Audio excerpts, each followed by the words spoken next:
Good evening, everyone, and welcome to A Legacy of Pride and Purpose, a special roundtable to launch this year's 50th anniversary of the African American Studies program at the University of South Carolina. My name is Kiana Whitted, and I'm the program's director. We are delighted to be able to celebrate this incredible milestone with all of you, the students, alumni, faculty, staff, and members of our community from across the state and around the world. You'll hear more at the end of this program about some of the guest lectures, film screenings, performances, and other events that we have planned for the year. For now, I'd like to thank the university and the college for supporting African American Studies through a program that has been boldly teaching and researching Black life, history, and culture for 50 years. It is my honor now to introduce Dean Joel Samuels, who will offer opening remarks on behalf of the College of Arts and Sciences, followed by President Harris Pastides, who will deliver the welcome for this evening's roundtable. Dean Samuels. Thank you, Kiana, and thank you all for being here tonight. 8 months ago, when I unexpectedly was named interim dean of the College of Arts and Sciences as a faculty member in the School of Law, one of my first missions was to meet with the faculty of each unit across the College of Arts and Sciences. Those meetings took place in February and March, and they were scheduled for an hour each. In mid-March, when I met with the program in African American Studies, we started at 4:30 in the afternoon, and our conversation lasted well past 6 o'clock at night. It was an engaged conversation that really touched on not just this 50th anniversary year, but what the next 50 years of African American Studies would look like. And sitting with the faculty engaged today in that program, I was struck by three things. First, how much the history of the development of the program had influenced the scholarship and lives of the faculty, students, and of course, alumni of the program, and how essential it was to them to begin the program, to begin the year celebration by featuring those who have made this program what it is today and talking about the foundations upon which this program has been built. Second, thinking about through this year, and I know Kiana has already mentioned this, and later we'll talk more about some of the programs, having an entire year of programming, not just one event, not just 3 events, not just a lecture here and a roundtable there, but a series of events featuring the full range of experiences that students, faculty, researchers have had through the years in the program, featuring dance performances, featuring multimedia, and thinking about the past, about the present moment, a moment when never more than now is this program important to foundational conversations that are happening across our country, and then looking forward to the next 50 years. And third, we talked about the impact the program has made, the impact it made in its early years when historians who were foundational to the development of the program 50 years ago were among the first to teach courses on African American history, answering the call for Black studies at U of SC. Today, the teaching and research spans a wide range of disciplines: English, anthropology, political science, criminal justice, music, dance, psychology, and beyond. The program is not just one of intellectual exchange, but also for service learning, study abroad, and even opportunities such as the program with the Central Carolina Community Foundation and other community partners who have been essential and will continue to be essential to the growth and impact of the program in the community and beyond.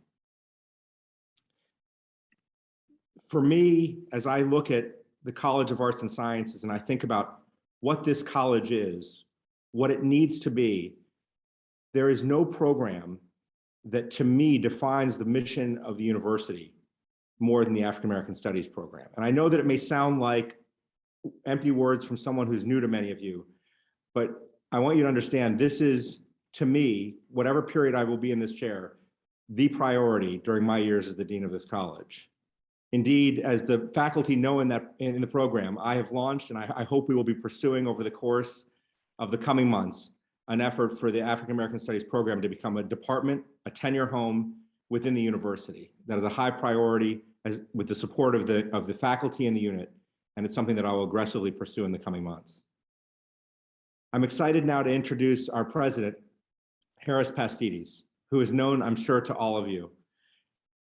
President Pastides was the president of the university for 11 years before retiring, and as you may know, in May, returning to our university, I suspect, although the public stories are different, to celebrate the 50th anniversary year as the president of the university. President Pastides has been a supporter of the college and the program in African American Studies throughout his years. As you all know, he has been an engaged community leader. He is the beacon for me of what leadership is and what I hope our university will grow and continue to be. President Pastides, it's my honor to welcome you for our opening remarks. Well, thank you, Dean Samuels and Professor Whitted. You're exactly right. That is why I returned, to be able to be part of this year of celebration and this roundtable tonight, and a few other reasons. But thank you so much for inviting me to join. I was a college student myself back in 1971 when our African American Studies program began at a different university, but I remember the movement well. I remember the critics who said it's not really a discipline, it's a movement. It's not really intellectual, it's not academic, and it doesn't really belong in a university. Same thing happened here at South Carolina and at most universities, probably all American universities at the time. Some of us who are gathered here tonight have been instrumental in the history and success of our Afro-Am Studies program since it began in 1971. It's interesting to recall that the roots of the program actually go back to the 1960s, when activists, student activists, that's usually where activism reigns, at USC started asking for the creation of what was called a Black Studies program. And during that decade, and it took many years of struggle and protest, as I said before, colleges across the country were experiencing and experimenting with the Black campus movement, seeking ways to make a more studied look at the Black American experience. One of our alumni, Luther Batiste, who is also one of our state's fine lawyers and is a former Columbia City councilman, was among those USC students whose voices called for a program of African American Studies here. All of those efforts continue to bear fruit, as the dean just said, for us today. I'm certain in ways that could not have even been imagined then. Those first African American Studies classes attracted Black and white students and opened the door to thought-provoking dialogues. And that was just really the beginning for more important conversations that continue today, and I would argue are absolutely as important, as necessary, as relevant to our university, but to our nation as they were in 1971. A lot has changed during the last 50 years, but even so, we know there is so much more to accomplish, and that's why we're taking a year to celebrate these 50 years, not just an evening. A few years ago, we mourned the passing of one of the founding figures in the history of our program here, Dean Willie Harriford. He was notable in our state's civil rights history, as well as being notable at the university. I'm proud to note that Dean Harriford is among the individuals whose names have been recommended for future campus naming opportunities by the Presidential Commission on University History, as is Luther Batiste. This anniversary here is a wonderful opportunity to celebrate other past leaders of our African American Studies program, like its first and former director, Dr. Grace Jordan McFadden, who was the first African American woman professor in the College of Arts and Sciences. Dr. Cleveland Sellers, one of the state's most notable civil rights activists and educators, who also served as the program's director from 2001 to 2008, and a dear friend. The 50th anniversary is also a chance to shine a spotlight on the outstanding faculty in the program who continue to provide their expertise and perspectives to students not only in African American studies, but those enrolled in many disciplines across the university. And we can proudly note and celebrate all the ways the program continues to grow and advance our educational mission. We currently offer 23 African American studies courses, 23 that are preparing students for different careers in education, government, law, medicine, engineering, publishing, the arts, and anywhere they choose to go. African American studies is not necessarily the destination of all students who take the courses, but it's a pathway to making them better at whatever they choose to do. I'm excited, therefore, about the anniversary events that are planned. I am so sorry we're not together tonight, all together in Columbia and on our campus. I would walk you over to see the Richard T. Greener statue. For those who don't know, the University of South Carolina, or South Carolina College, as it was called during Reconstruction, was the only Southern university to open and to enroll African American students, former enslaved people, and also to recruit them on the faculty and on the Board of Trustees. There's so much to see here, and I wish that everybody would be able to be together with me here tonight on campus. So here we go. Congratulations. Let's start the celebration of 50 years with a wonderful roundtable and a year of celebration and progress. Thank you, everybody, and welcome.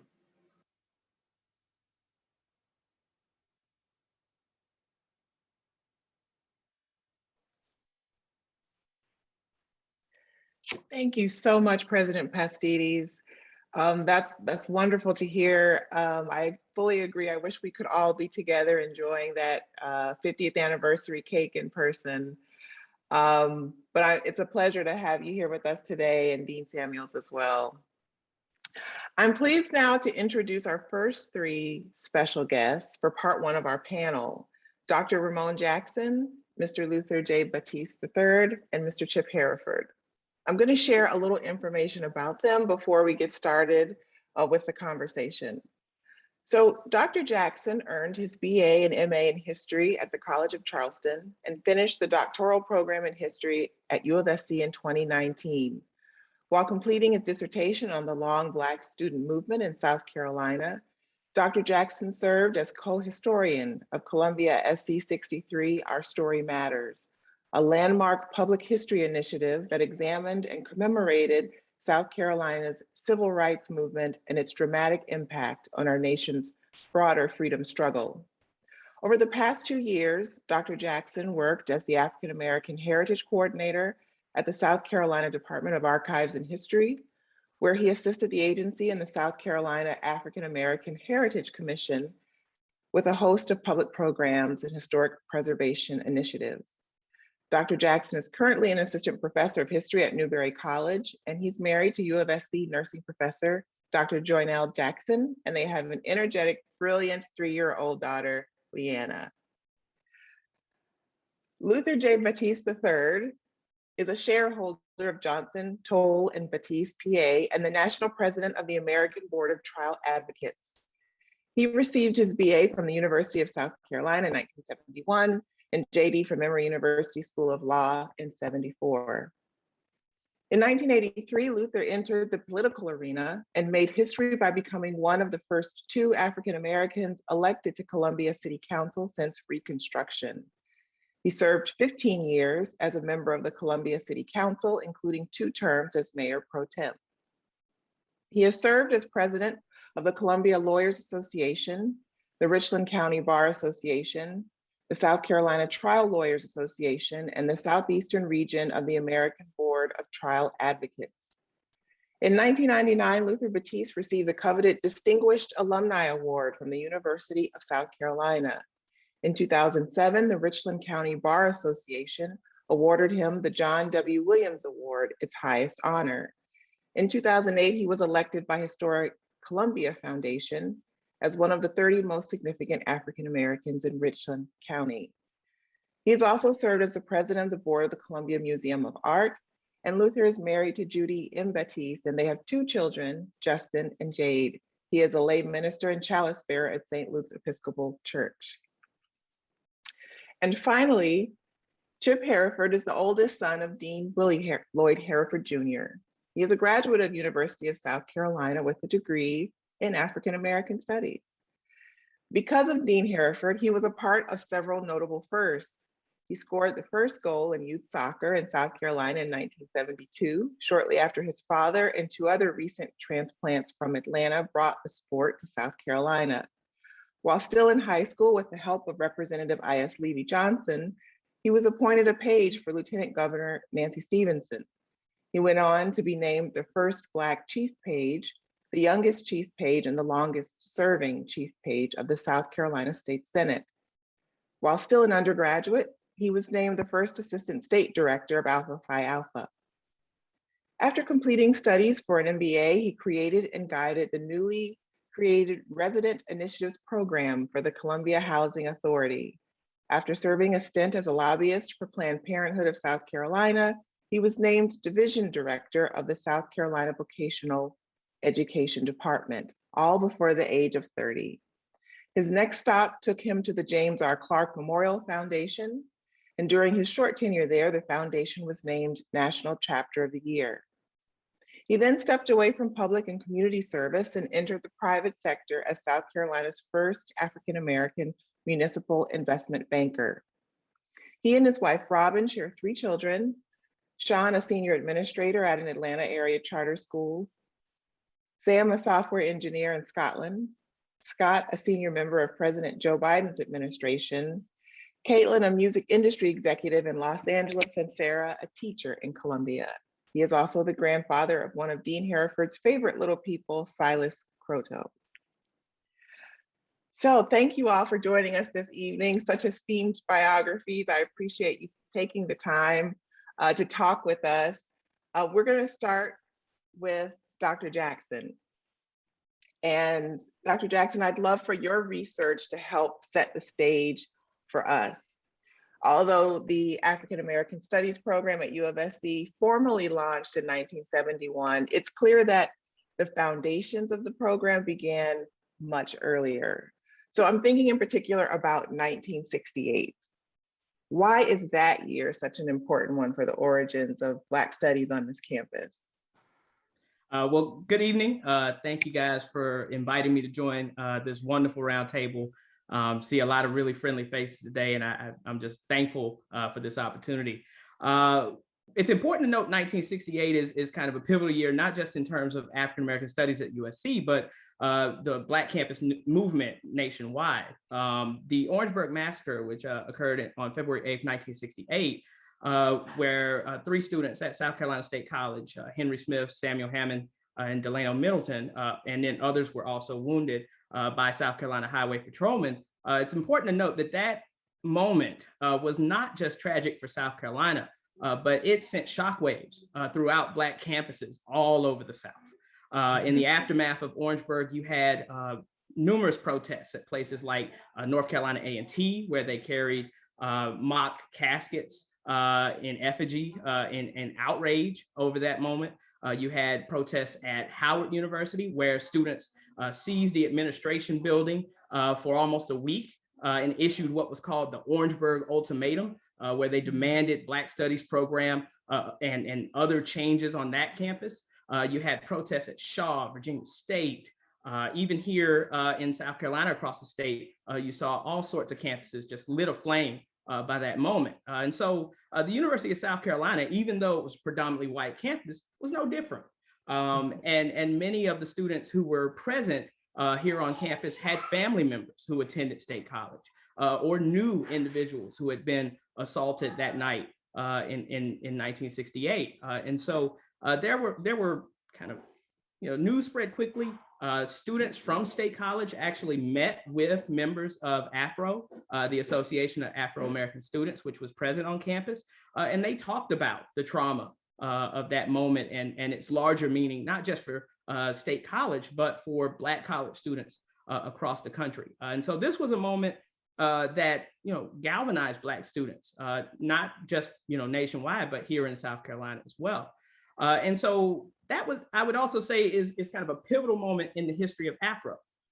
Prior to that moment, there was a little bit of kind of political movement within the organization, at least in terms of being involved in student government, putting on different types of cultural events for Black students on campus, a growing number. But this was a moment where you really saw kind of a movement towards a more militant political stance within that organization, where they set out to reconstitute higher education at Carolina in ways not seen since Reconstruction. And so I would say that the birth of African American studies on our campus is a product of the aftermath of Orangeburg and the efforts on the part of Luther Batiste, Harry Walker, Dr. Harry Wright, Miss Ernestine Walker, and others to really kind of take up the mantle in honor of those slain students and build something lasting and unique in higher education in South Carolina. That's great to hear. And you mentioned Afro, the student association that predates the program itself. It's my understanding that they even had what was called a Black Week. Yeah. Can you say a little bit more about what that was? Sure. Yeah. Black Week is kind of tradition within this organization. Pretty much has the first one was in 1968. There were all sorts of cultural events. So you had in 68, there were Black arts festivals on the Russell House property. They had all sorts of public speakers. Charles Hamilton was one of the first kind of visitors to come to the University of South Carolina and kind of talk about his brand new study on Black Power, which sparked all sorts of conversation amongst the alumni and the contemporary era students on campus and in the Gamecock newspaper as well. And so, this dialogue would kind of emerge from these Black Week programs and festivities and carry over into activities within Afro and student government. So, Black Week was kind of a pivotal moment for Afro in the early 60s and 70s to kind of get the word out about Black Power, Black nationalism, all of these kind of political needs that students had because of the way things were on campus. But it was, and then later it became a kind of homecoming for Black alumni to kind of interact with the new generation of Black students and continue that tradition of kind of bonding and building community here at Carolina. And so you note in your research that, and this is a quote, the road to respectability for the African American Studies program was fraught with obstacles. So we've talked about all of the wonderful things. What were some of those obstacles? Because it's important to sort of face that too.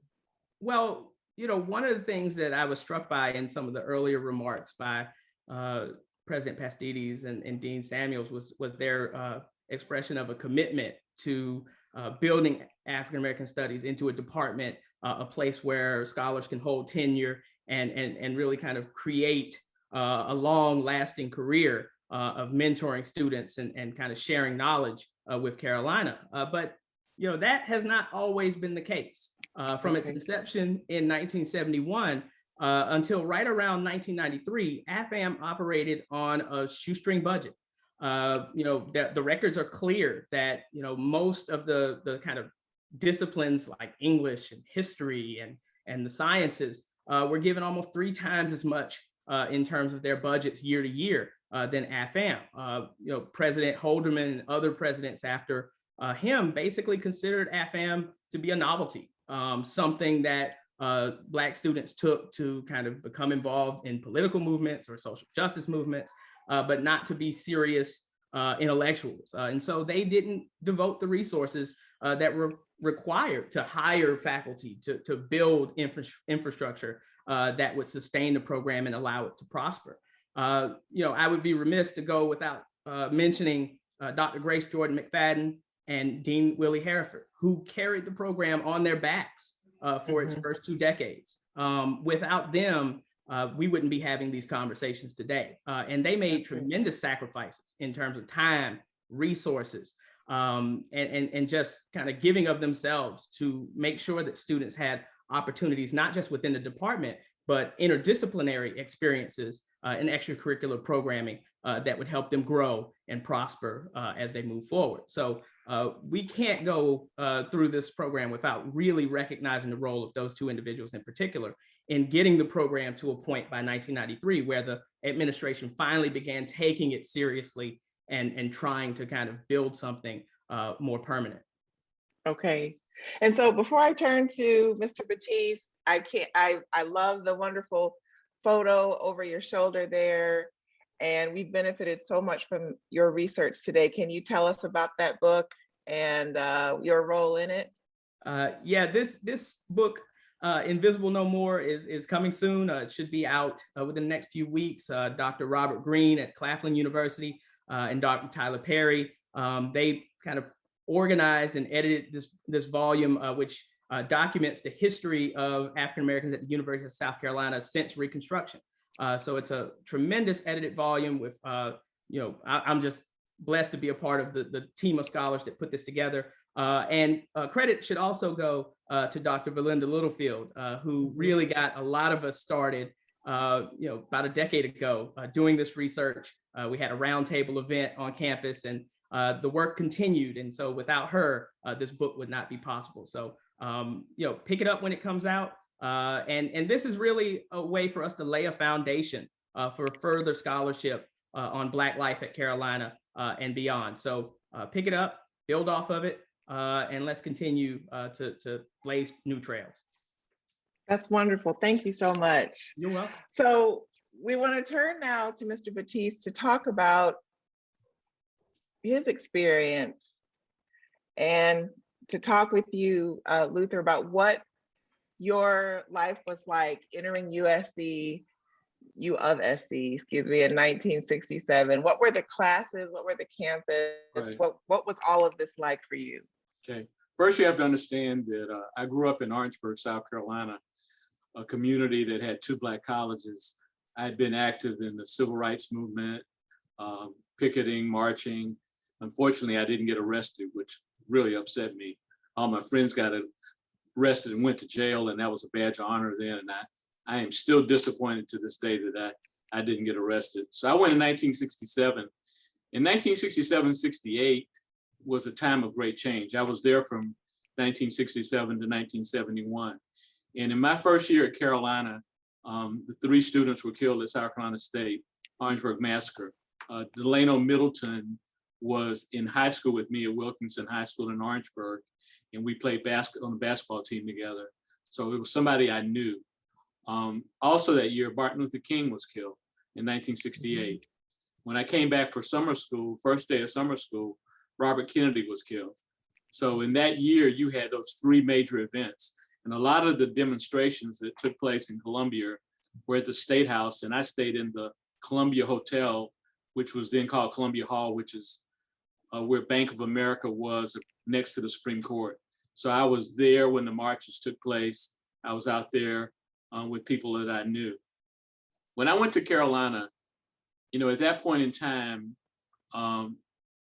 Black people were referred to as Negroes and by some as colored. And Charles V. Hamilton and Stokely Carmichael came out with the book, Black Power. And that really changed everything in terms of identifying us, who we were, how we looked at ourselves. And as Ramon said, Charles V. Hamilton came to speak at the University of South Carolina, which was really a dramatic event. When I went to Carolina, I would describe it as a bastion of white supremacy. There was nothing done by the University of South Carolina to make Black students feel comfortable. All the teachers were white, all the athletes were white.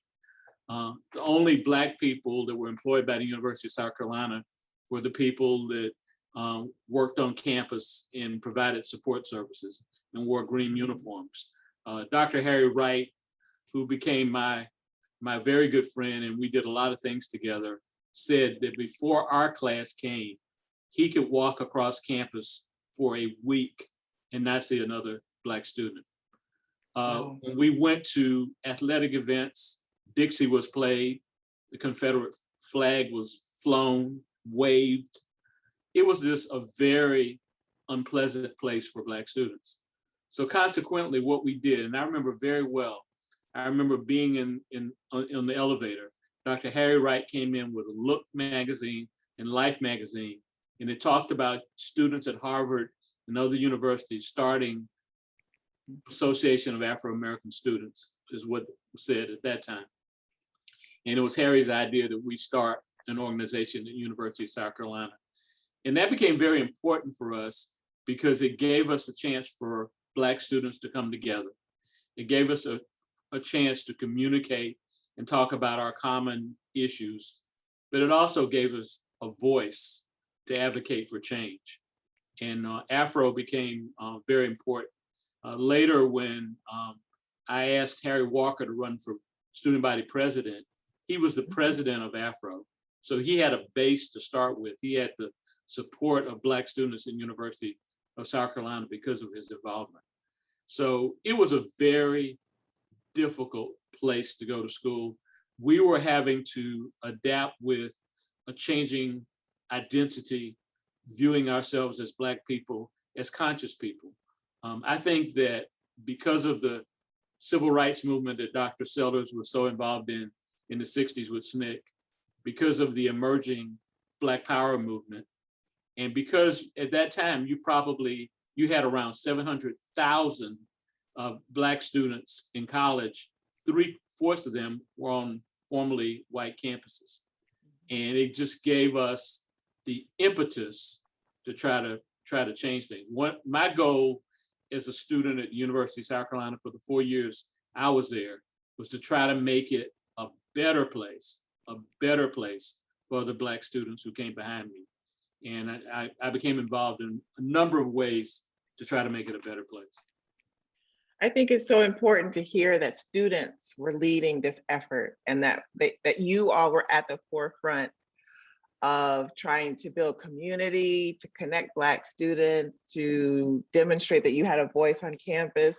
So what then does it mean? You know, it's one thing to say you want to create a student group, a place where students feel welcome, and it's another to say you want to go a step further to create an institution, to build a program, a place where, you know, there's classes and faculty and so forth. What motivated you and Harry Wright and the other students and teachers to sort of take that next step? Well, it was said earlier that you had a movement in the United States, and you did. At San Francisco State University, you had probably the first aggressive effort to try to create a Black Studies department, and they were successful. And you had other major universities around the country, and Black students there were advocating for change. So it was like a wave that engulfed the country, where it became necessary for us to say, you know, all the education we get is Eurocentric. All the education that we get doesn't recognize us as Black people and as Black students. We have a culture, we have Africa, we have Black people in America, and we have a body of knowledge, and we have a culture that deserves a program to study. And that it not only benefits Black people, but it benefits white people. Because one of the major problems we have in this country is implicit bias. People don't know what they don't know. They don't know what to say. They don't know how to think, because they have this implicit bias, this privilege that enables them to see the world and not see it completely. And I think the benefit of Black Studies and the advocacy for Black Studies is to cement that it is a discipline worthy of study, that it is equal to any other study, that multiculturalism is something that should be part of any university. You know, to have a university that only teaches a Eurocentric point of view is a very narrow university in terms of learning and in terms of teaching.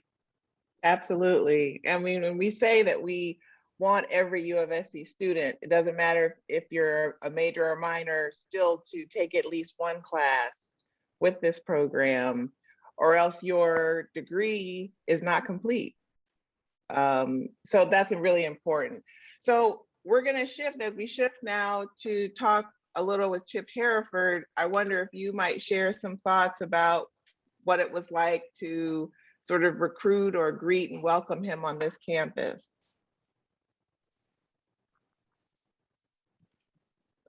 Oh, sorry. And this is for Mr. Batiste. Oh, I'm sorry. I'm sorry. That's okay. That was my way of trying to work a transition. Okay, all right. So you want me to talk about Dean Hereford coming to university? Yes. Yeah, yes. Okay. Well, my senior year at Carolina, the College of Arts and Sciences, Dean Samuels, undertook what they call a curriculum revision.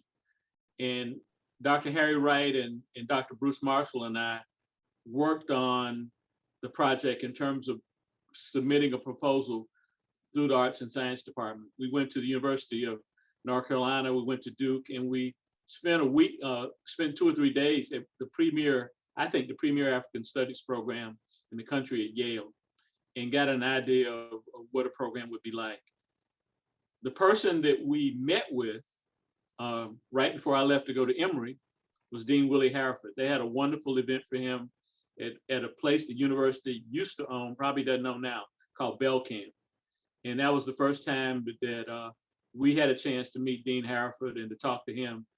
And it was clear from his past experiences, from his level of intelligence and his deep consciousness, that he would be the ideal person to start this program and to get African-American study for what has now become 50 years. And he not only became the first director of the program, but he became a lifelong friend, somebody who had a wonderful sense of humor, a deep level of commitment, and infinite wisdom. And just a pleasure to have him as a friend, and everything about him didn't fall far from Chip Hereford. Perfect transition. So Chip, welcome. And why don't you tell us what it means to tell us a little bit about your father's background and what it meant to sort of move here to South Carolina after being in Atlanta and other places. Oh, sorry, you're muted. You can.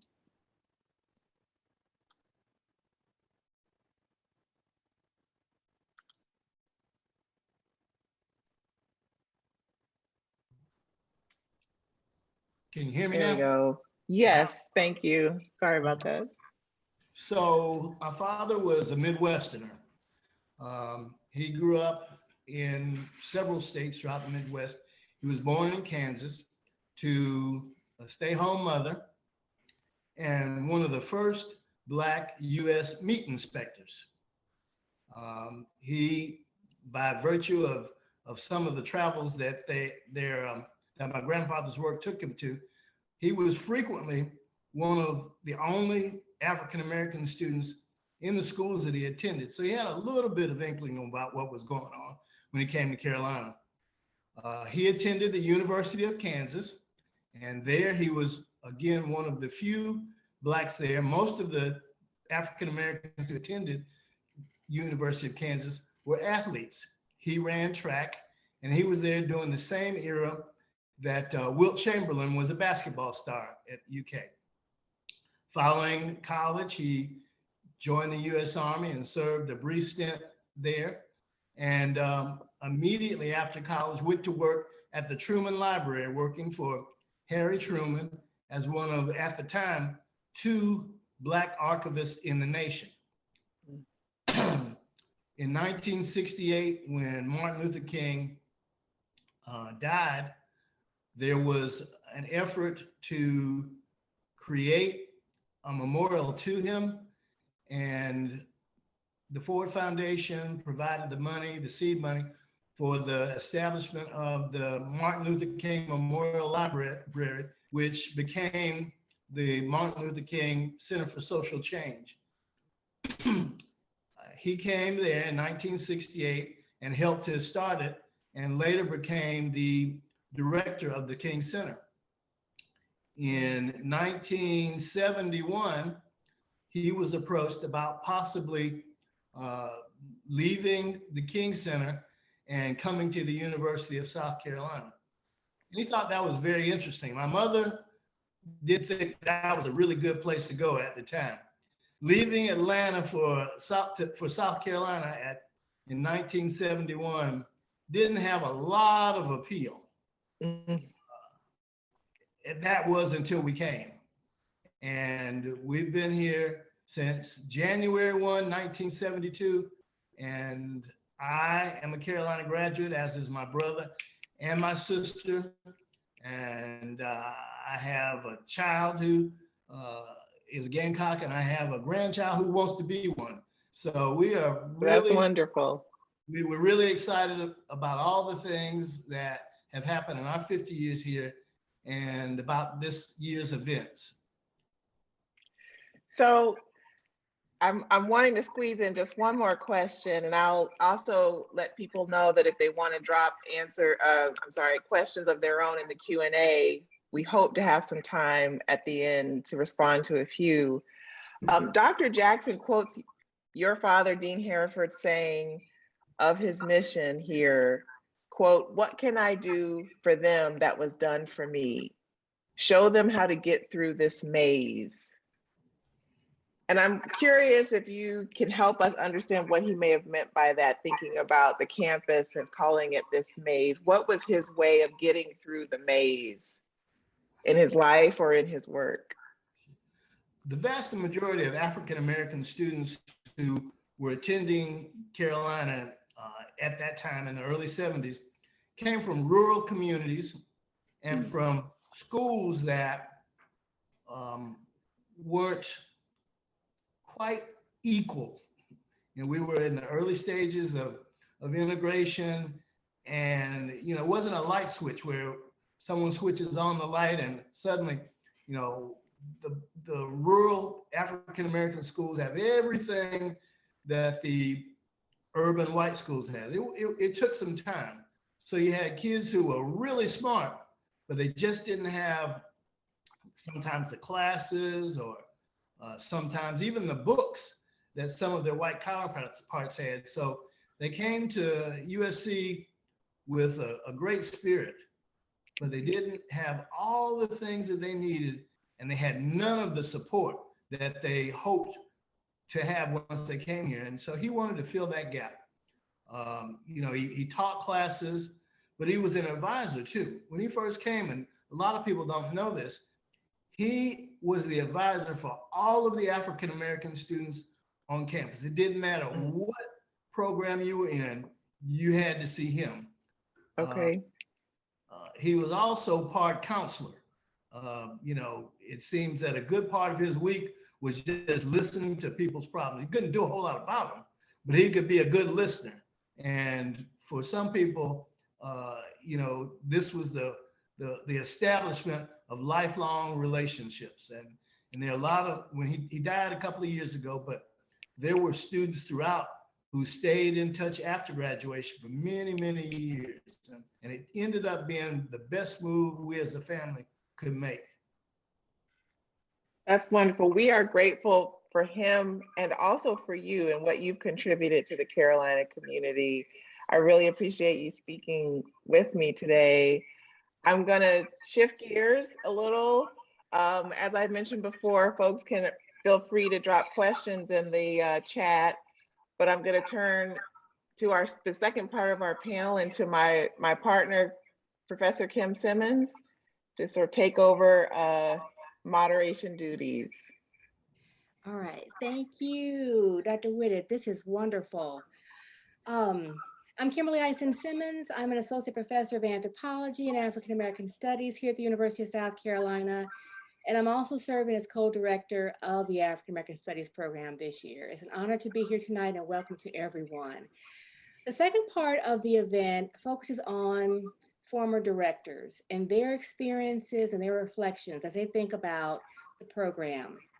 So we have a set of 3 questions for each panelist, and I'll go ahead right now and introduce each panelist, and then we'll start the program here. So the first director, and we're going in order here, when they were directors with the 4 participants or the 4 panelists tonight. Dr. Diane Johnson Feelings is a professor of English here at the University of South Carolina. Her areas of specialization include children's and young adult literature, African American literature, creative writing, African American film, and multicultural American autobiography.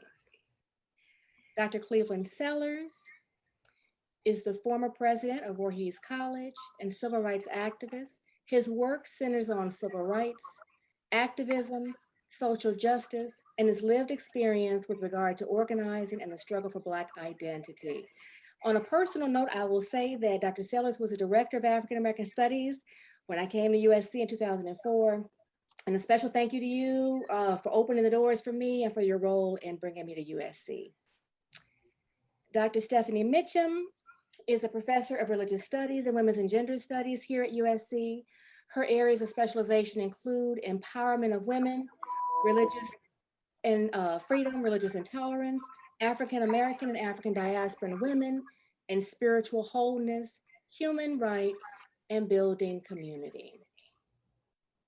Dr. Valinda Littlefield is an associate professor of history here at the university. Her areas of specialization include history of education, African American women school teachers, Southern history with a focus on women, and citizenship rights. I have had the wonderful opportunity to work with each of you in various capacities over the years. Thank you for your participation today, and we're all looking forward to your comments and your reflections. And so with that, we'll go ahead and start with Dr. Johnson Feelings. And each question, just to go ahead and read the questions now so you can be thinking about what you would like to say in response. First, we'll start now just to get a snapshot of the time when you were director of the program, something you like to say, something that stands out. So the question is, what is your fondest memory of your time as director of African American Studies? So what would you say about that? What's your fondest memory? Well, good evening, everyone. I'm just going to start before my 2 years as interim director. And I just want to say how important it was to have Dean Hereford and Tom Terrell and Grace McFadden and Harry Wright to be so welcoming, because there really were not very many African American professors on campus when I came here in 1990. And Grace McFadden often had the Black women faculty over to her house for lunch, and she was a real mentor to us. And Thavolia Glimpf was here, and Shirley Geiger. And those are a few people who were very important during that time. We did a whole study of African American studies, right? That I hope that other generations used as the program developed. What is one of my best memories? One of my best memories is just even as interim director, being able to make some really important hires, including Bobby Donaldson and Valinda Littlefield. Valinda, you all came in at the same time, right? Right. So it was really important to me to be part of the committee that hired these wonderful additions to the USC faculty. That's great. That's great. Thank you. Thank you for that. Thinking about the program when you were director, Dr. Jackson mentioned some of the obstacles that the program faced in the early years. Did you face similar obstacles, maybe different obstacles? And if so, what did you do? How did you face those challenges? Well, the biggest thing I want to mention is that I'm overjoyed to hear that Dean Samuels thinks that it's a real priority to make the program become a department. That has been a true obstacle, because I can think about the times like when I was interim director.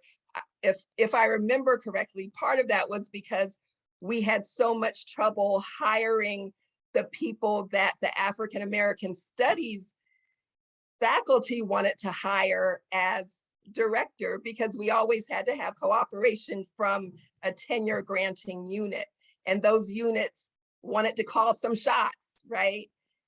And those shots were often at odds with what the African American Studies faculty themselves wanted to do. So I'm just overjoyed to hear that this is in the works.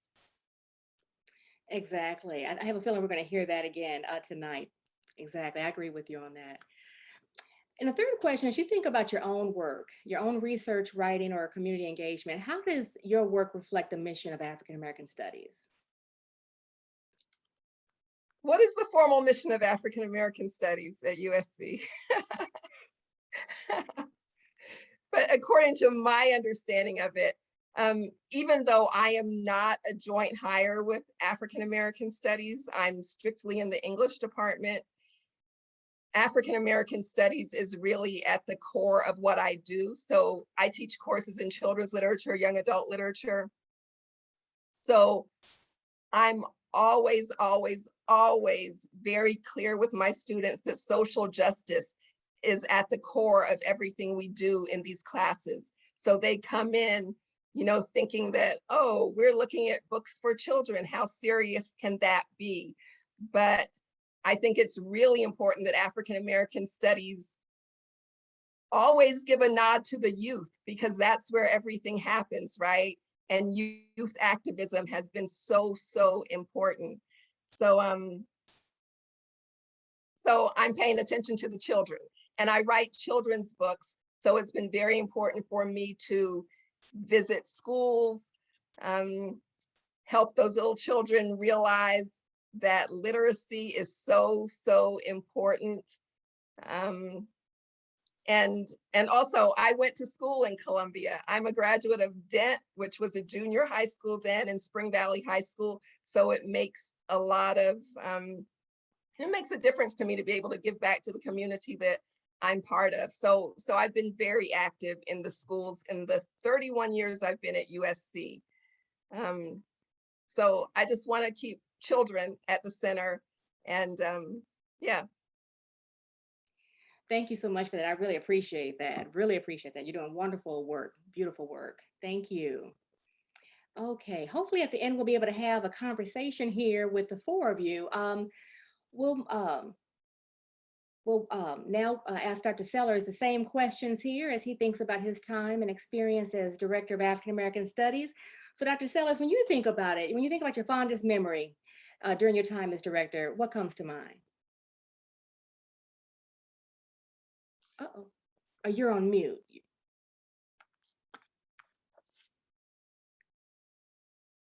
Dr. Sellers, you're muted. You got it? Okay, all right, sorry about that.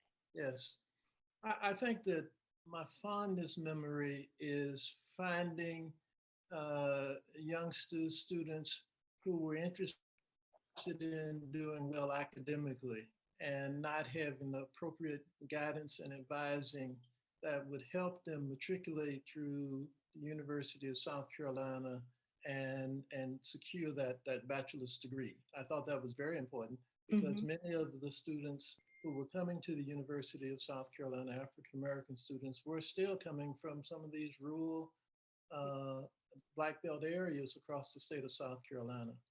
I think that another part of what I think was one of the greater achievements was the fact that we were able to, I think, with the excitement and the energy in the African American Studies program, because at this point, when I came on board as the director, I had been around the program for a number of years, and I think we brought some excitement and energy to the program, and we began to see the numbers tick up in terms of the enrollment numbers of minority students at the University of South Carolina. And I think somewhere around that time, we managed to get up to about 19%, which was absolutely phenomenal. Yeah. And I think that was very important in terms of being able to have the constituents who wanted to push the idea of making the African American Studies program a department. But we were able to pick up on some additional positions when Dr. Sorensen came in, and then later with Dr. Pastides. But what we thought was important was building a coalition among administrators and that kind of thing so that they could begin to see that we weren't trying to find ways in which we could get around the academic requirements, but how we were going to strengthen the fundamentals of writing and reading and those kinds of things in order for people to have aspirations to become the best of whatever they could become. So we were able to get some other positions, and then we went out and did a search for, well, it was the university, but it was tied to African American studies, and that was a senior African American professor who could come in with tenure and the other kinds of requirements. And that was the securing of the services of Dr. Billingsley, who brought a lot of wisdom. He had been president at Morgan State College up in Morgan State University up in Baltimore, Maryland. And so he began to share with me some of the wisdom and some of the sage wisdom that allowed us to make some adjustments in the program and expand the program. So I saw the African American Studies program as moving toward that goal. But the first thing we had to do was we had to organize and develop a perspective on who we were then, and then moving out from that point. And again, you know, the funds started to get larger. But, you know, I remember going out and interviewing Dr. and Dr. out in Louisiana, in New Orleans. And I had to catch a flight out of Columbia. Remember, I was living in Denmark. I had to catch a flight out of Columbia to go to Atlanta, to catch a flight out of Atlanta to go to to New Orleans.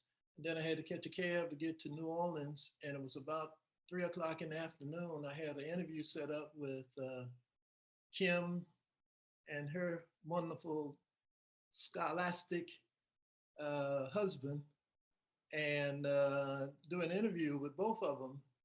And then I had to go right out of there, catch a cab, go back to the airport, start that trip all the way back around. But we were successful in bringing very important people in to the university. Todd Shaw was another one, and then in the history department, Germany, and there was a little glitch there that we had to work out too, and that was that the way the status quo would keep African Americans from being permanent at the University of South Carolina as faculty members was they manipulated the tenure system. And so you could get in, but it was the Dickens trying to get you out. But I think that one thing that helped me with that even was Dr. Walter Edgar, who was my mentor from the history department. And he kind of talked about how we managed that until we get to the point where some of the departments could open up. But we brought in two of the most brilliant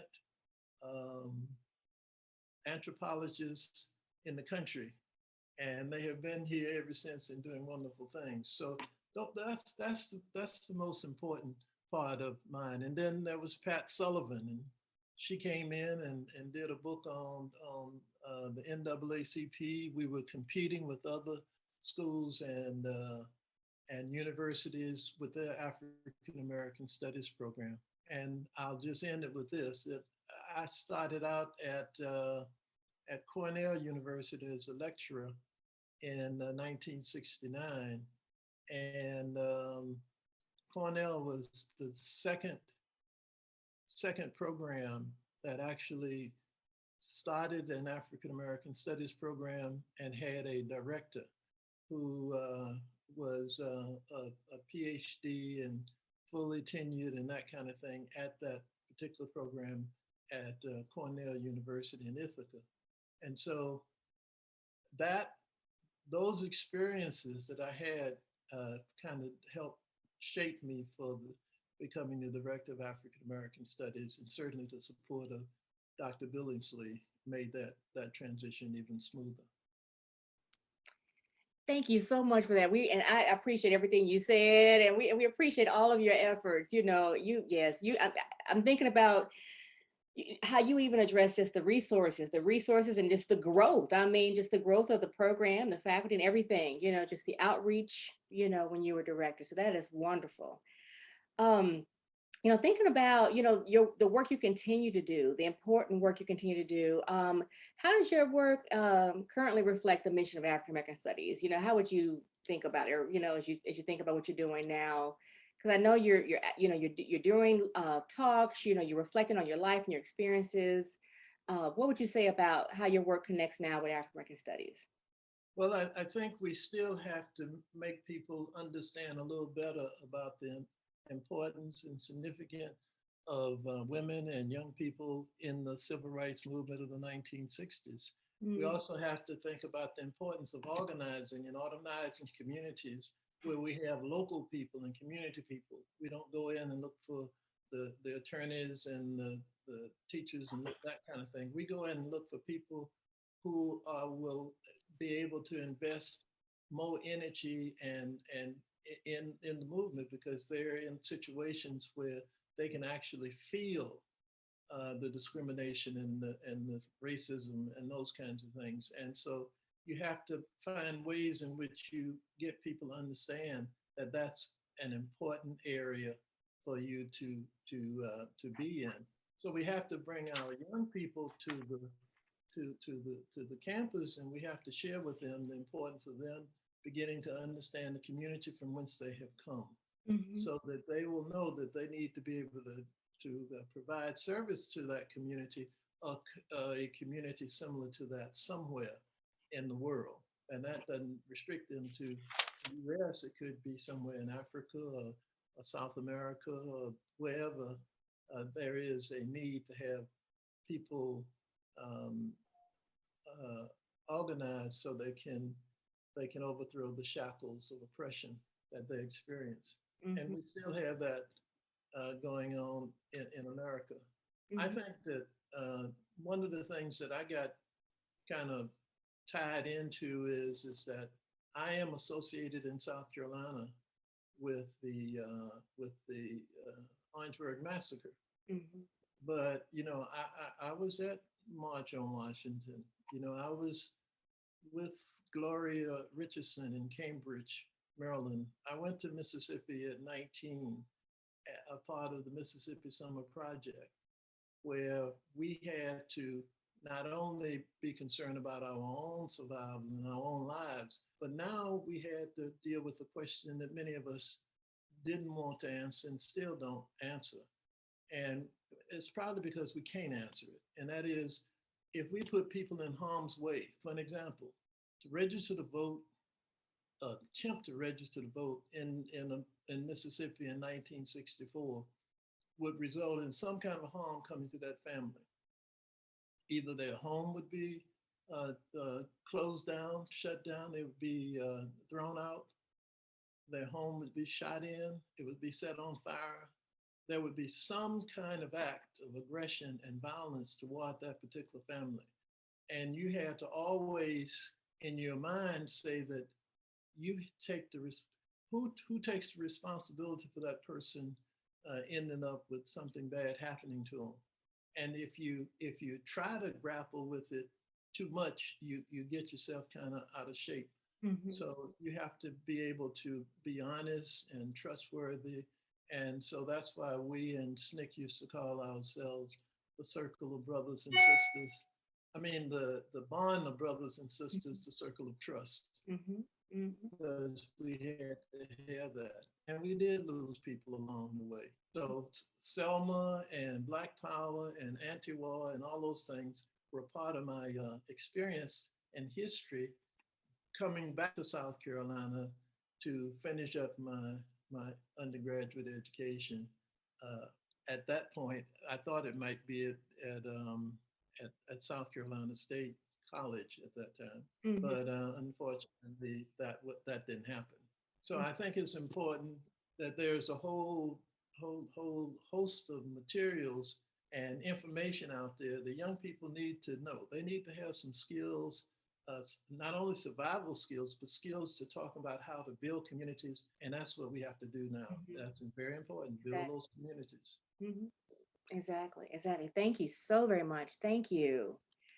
I'm taking notes here and I'm trying to connect some of the dots here. Thank you so much. Next is Dr. Stephanie Mitchum. We'll wait here 1 second.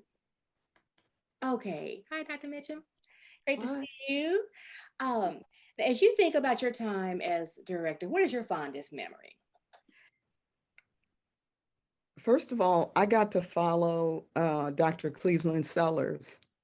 So that really is the fondest memory. He had worked so hard with Dr. Billingsley to build up, and the rest of the faculty as well. But on the administrative side, they were really the ones who were leading the charge and often taking the heat to bring about new reality. And so for me, that was just a blessing to be able to follow an administrator who had actually been working. I came in differently, though. I had been hired by Women and Gender Studies, which is also a program, but Women and Gender Studies had there were inconsistencies between AFM and WGST. At that time, it was just Women's Studies. And so they had the ability to just say they wanted to hire somebody. They would go out and take the lead on hiring and then bring the person back and ask a department, would you be interested in having this person in your tenure home? That inconsistency was there in hiring practices, but it was all the way throughout. Just all the way throughout. At one time, both programs shared space, and my understanding, my memory is that Women and Gender Studies had the better space in Flynn Hall.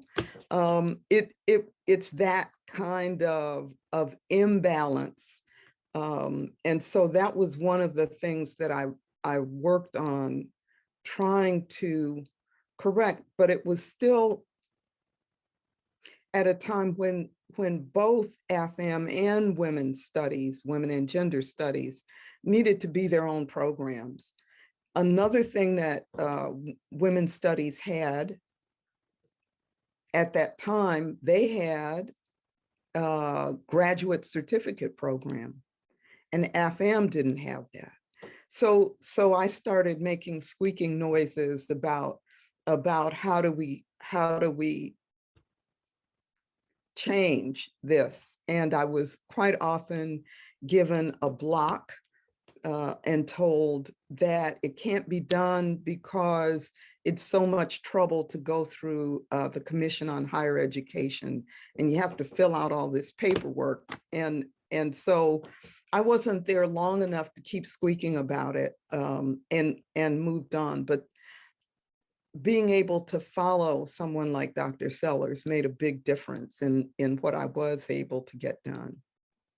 All right, thank you. And what you said right now too, you've mentioned some of the obstacles, some of the challenges too. Is there thinking about just again African studies and women's and gender studies and some of the challenges you face, thinking about the two programs and, again, with the grad certificate, et cetera. Is there anything else you can think about that you can add? Maybe some of the challenges that Ramon mentioned. Well, you mentioned hiring too. I mean, I think some of the things that he talked about in the early years, we see playing out, but we also see some movement and we see growth, the program.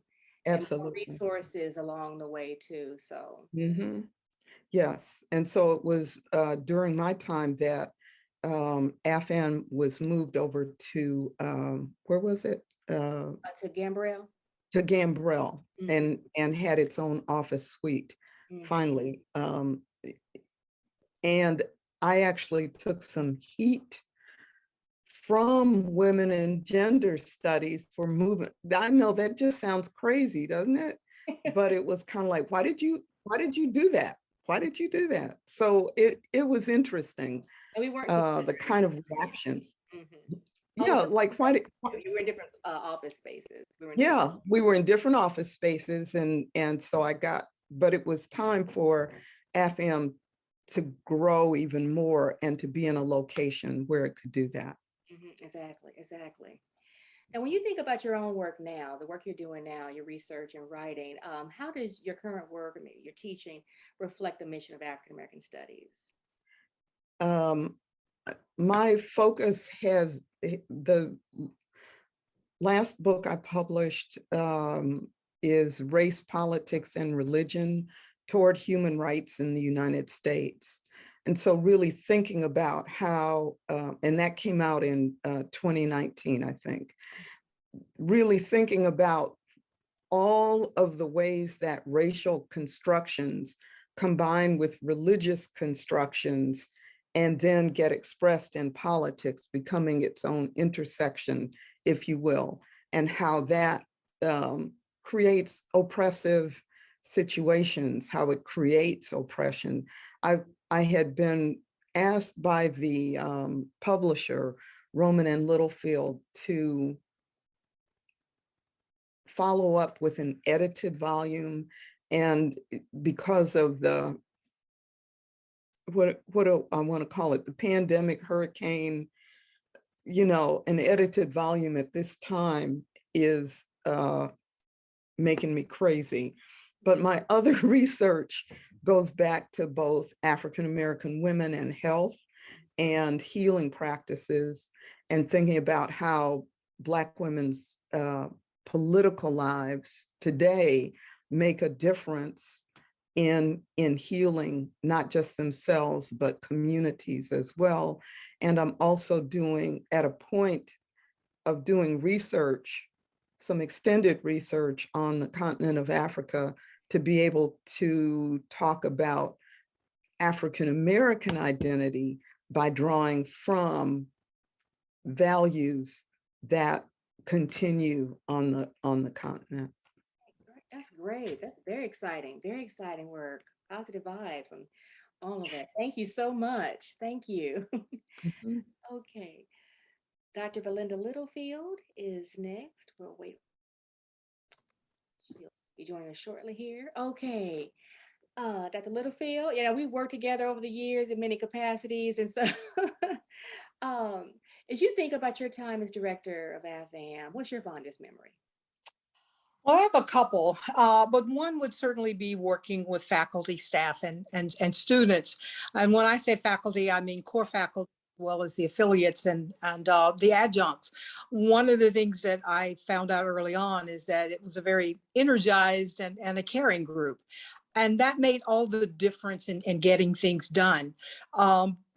People were willing to go that extra mile, whether it meant pick up a speaker to handing out programs. I mean, it was just that kind of group of people that I worked with. So that's one of my fondest memories. The other memory would be with the students themselves, whether they were our students, like Dr. Ramon Jackson was a history student, but we claimed him in AFAM just like we did Tyler and Robert Greene. Right. And so those students made such a difference. But our undergraduate students who were AFAM majors or minors, many of them who've gone on to be very, very successful, and those are stories that need to be told. They're still in contact with faculty members in AFAM and saying what a difference we made in their lives. And again, those are stories that need to be told at some point. Last fond memory, cookouts that Larry and Ingrid Watson would for the faculty and the staff. They would do that once a year, and I know we wore out our welcome because sometimes it would be 1 and 2 o'clock before we left, and we had been at their house since 3 o'clock in the evening. So, but the kind of the kind of friendship that was developed during my time, those are my fond memories. Exactly. Thank you so much. Thank you so much for that. As you think about what Dr. Jackson said about the obstacles, and we've heard how the program evolved and how it changed over time, with resources and hiring, did you face obstacles in your role as director? And what did you do? How did you confront those obstacles? What did you? Yeah, definitely. Some of the same obstacles that Stephanie and Cleveland faced, they were still there. Diane faced, they were still there. Spacing was certainly a problem, even though we did move. Spacing was a little better, Right. but we didn't have it. We never ever had enough space. I was in Flint Hall and I remember it well. And then Gambrel Hall, I remember it well. There just wasn't enough space for a unit that basically you have an academic unit that is a program, but it really does literally, it is a department. It acts like a department. And so here you are with not enough space, and that was one of the obstacles, was trying to get space, and we came very close twice, two different spaces. And each time, no matter, we got to the goal line, but didn't make the touchdown. Let me put it like that. But that was one of the obstacles, was getting people to understand that we needed more space. The other obstacle I would argue is staffing. When I was director and the others were directors as well, we had one person. That was your business manager, your secretary, your everything. And so you worked the crap out of that person. And so when I became director, I immediately started an argument for, we need more staff. We also needed more faculty, and faculty wasn't as hard to get. We started getting faculty fairly quickly. But the staffing was an obstacle. That took several years, but after several years, administration saw the light, and we ended up with 2 additional staff members. And that I would argue made all the difference. I have my gray hair because we only had 1 staff member. Oh my goodness. I'm just thinking through that. I remember conversations about the space and the staff, and there's been tremendous growth, there's been tremendous growth and wonderful staff, beautiful staff. Thank you so much for that. When you think about your own work, your writing, teaching, how do you carry African American studies with you? How does your work reflect African Studies? When I think about an African American Studies program, and most programs when they were started, really did start, they had two main missions. One was the academic side of it, but the other was community engagement. And all of my predecessors had one foot in the community, and I continued that. I think it's extremely important. I think I'm a better teacher. I'm a better researcher because of my activities in the community. Grace McFadden was one of those people who talked about community involvement when I first got here. She was one of my mentors. And she was very active in the AT&T calendar.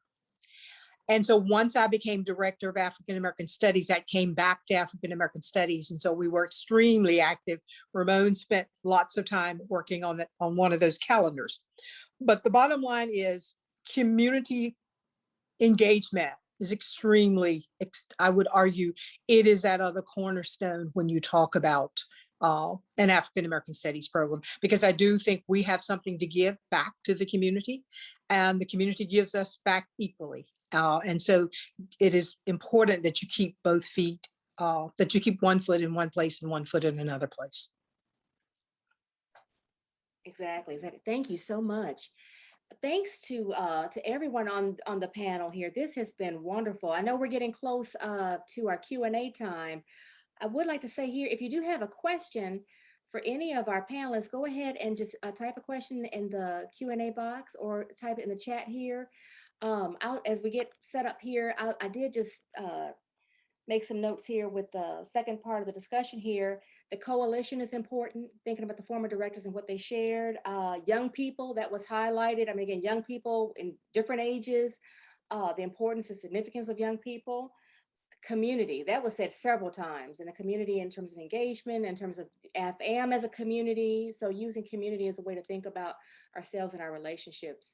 So those are some things that I took away from all of the former directors.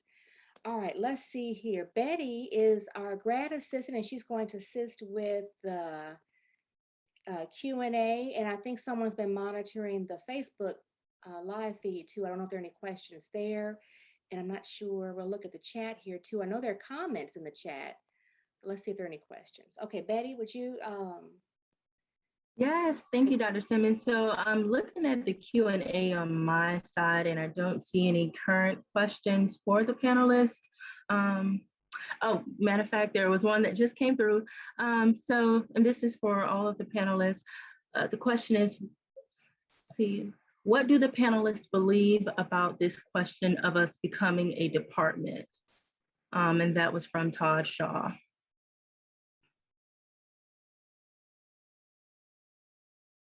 Oh, I think it's very important for that goal to be still out there, and there are strategies made to have the university consider that possibility going forward, especially with this fiction about the race theory. That's manufactured by that group. I don't know what you would call them. Some people call them Republicans, some people call them this, that, and the other. But that group is coming in with terms that don't have any significance in any meeting. I saw the other day where a young white woman was saying that she wanted to have a discussion about the African American community, and some person that was standing there talking to her was talking about, you haven't seen any hatred and you haven't seen any oppression. That's all it's been ever since slavery. And her comment was why are you still using slavery? I mean, that's not a part of any history. I never had slaves and that kind of thing. So there's that effort made. First, there was an effort made to break up community all over America. There used to be close-knit communities, African-American communities, Hispanic communities, white communities, all around. And that was busted up. Then there was an effort made to de-intellectualize communities, especially college communities. And the thinking was that most of the industries require people to be able to do something that you learn in technical schools, and that's the same argument back to Booker T. Washington and Du Bois. But the African American community contend there has to be both of those things going at the same time. It's going to be important for arts and philosophy and science to all kind of come together and make sense. Literature, all those things have to come together. You have to make a whole human being, and the whole human being is put together with all of those kind of disciplines, having very important roles in their life. So yeah, we need a department if we can get one. And we have a movement going on now to try to erase history. Yes, that's what that is. Trying to erase history. Yeah, and now what the thinking is that what you need to do is you need to have some kind of discussion about this creative, what is it called? Creative race theory? Critical race. Critical race theory. Yeah. I'm still waiting to figure out what that is. Is that somebody? Is that something that we have been doing that we didn't know that we were doing? It really, what it is a political wedge issue. That's what it really is. That's right. Yeah. But they made it, so leave it with them. Leave it with them. But Columbus didn't discover America. So I have a question, and maybe this might be something that any of you can answer, whether you're a student in an AFAM class or you've been a faculty member. And that's one of my favorite courses to teach is one on slavery, literature, and culture. Yes. And under Val's direction, I was able to add that course to our curriculum. But I always get students who say to me, why do I want to spend a semester talking about suffering and being depressed and feeling sad or feeling guilty? What do you say to students who, or if you've been a student in these classes, what do you say to that kind of a question? I'm just curious in thinking about the experience of what it's like to be in our classes. What do you say to that question? I can't answer that specific question, but I'd like to mention my daughter. Please, yes. Yeah, my daughter Jade Baptiste graduated with the African American Studies major 2 years ago, and she went to some very good universities in other places, but did not find herself.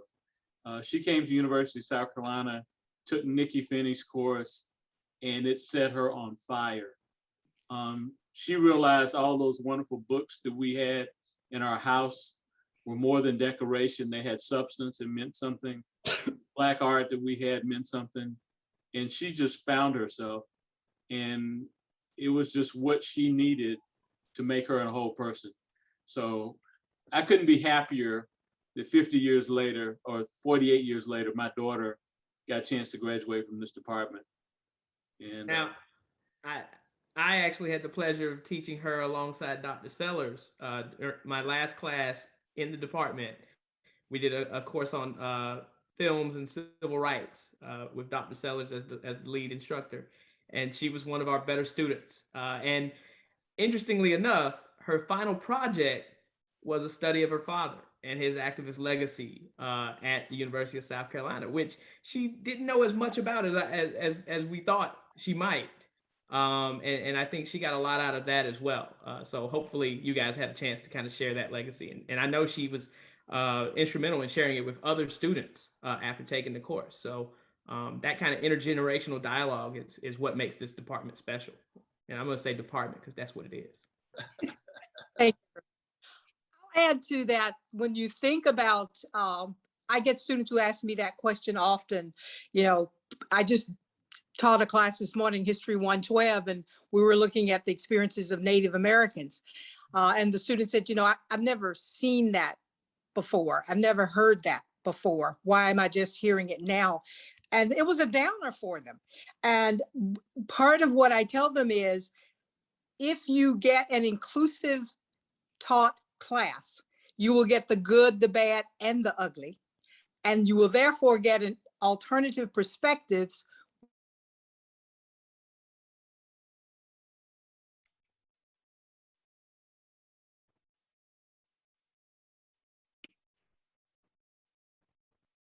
Uh-oh, she was sounding so good. It was so good. We missed that last sentence. Oh, she's still talking now. Could I make another point, if I could? Sure.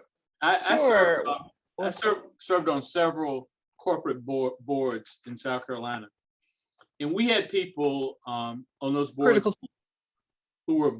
Can you hear me? Yes. Yeah, who were born on third base and thought they hit a triple. Yes. And they had an educational background where they went to private schools all the way through high school. And then they came to the University of South Carolina and essentially lived in a segregated environment. And then they went on corporate boards and made decisions without having any contact with people of different ethnicity. Yep. And, you know, it made them so ripe for implicit bias, for intentional bias. And, you know, people in those situations, they could benefit from an introductory course in African-American history and other areas, because it would make them much more of a whole person and expose them to a multicultural experience that they never get by wealth and privilege. And it can make for some bad people and bad decisions. Could I just say that this whole discussion underlines the need for having faculty of color?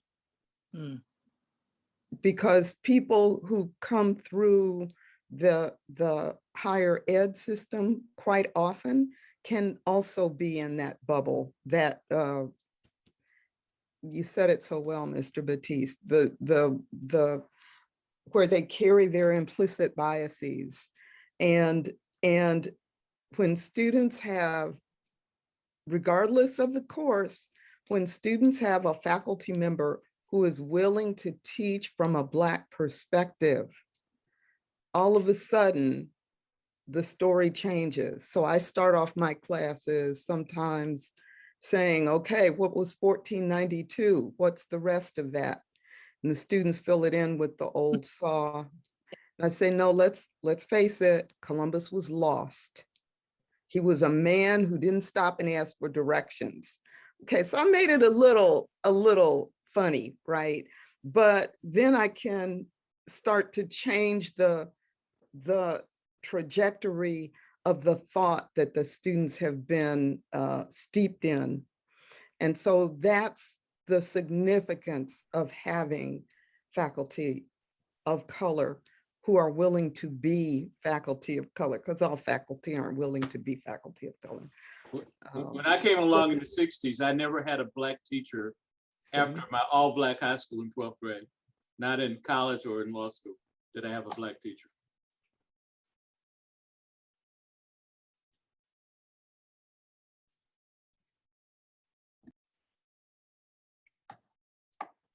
I think Dr. Sellers may be saying something, but you muted. Uh-oh. Yeah, I am. Can you hear me now? Okay, Dr. Mitchum, I just wanted to tell you that when I first started out at the University of South Carolina in 1993, I was on the State Board of Education. And now, after 2 years, you can come on back with that proposal, because I am on the CHE for the last 2 years. So I just wanted to say that to kind of give you some hope there. And Stephanie, I want to piggyback on what you were saying, because you were quoting that little nursery rhyme about Christopher Columbus sailing the ocean blue. So that's why we have to be out in the public school system with the children, you know, because when students come to my children's literature class, they realize that we get all of these ideas very, very early. We look at Little House on the Prairie and see how they talk about the only good Indian is a dead Indian, you know, so they understand that they need to take a look back at how they have been educated.